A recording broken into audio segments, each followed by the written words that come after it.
Even the smallest moments teach us love and patience.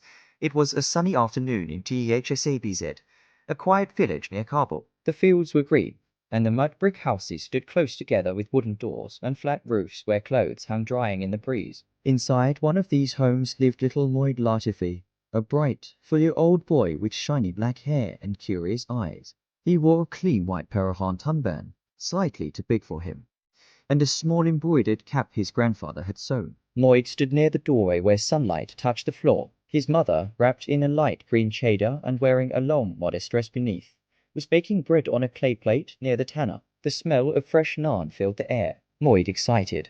"Mother, can I go play with the other children?" She looked up, her face calm and kind. Mother softly. "Yes, my son, but stay close to the house, and come back before the sun hides behind the hills."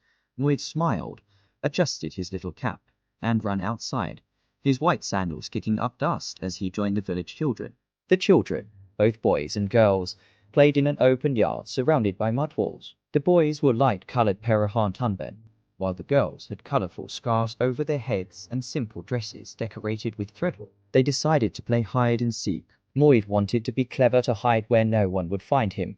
Then he saw the old tanner, built near the wall of his home, large, round, and cool inside. He giggled, quietly climbed in, and sat down, hugging his knees. The clay wall smelled of smoke and bread. It was dark, and he could hear his friends outside calling his name. He tried not to laugh, but time passed, and the game went on without him. Hours passed. The sun began to move behind the mountains. When the children returned home, Moid's mother noticed he wasn't with them. Her hands froze. Her smile disappeared. Mother calling, "Moid, Moid, my son." She searched the garden, her scarf trailing in the wind. Her husband, wearing a grey waistcoat over his cream-colored Parahan turban, came from the field, worry on his face. Their older sons searched the nearby hills. The daughters looked behind the trees. The quiet home turned into a storm of worry. Every voice called one name, Moid.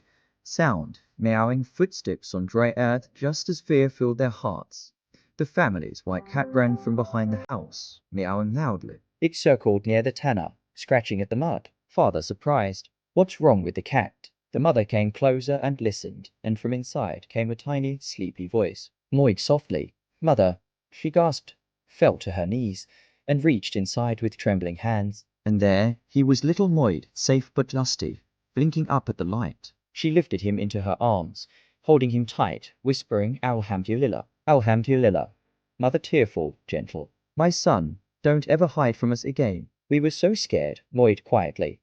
"I just wanted to win the game, Mother," she smiled, wiping his dusty face. "Mother, you did win, my son, but never let those who love you lose you again." That evening, the family sat together on a simple woven mat, drinking tea under a kerosene lamp. The cat lay beside the door, the stars twinkling above the quiet village. Moid looked at his mother's smile and felt warm inside. That day, he learned something he would remember all his life, that love is stronger than any game. Even the smallest moments teach us love and patience.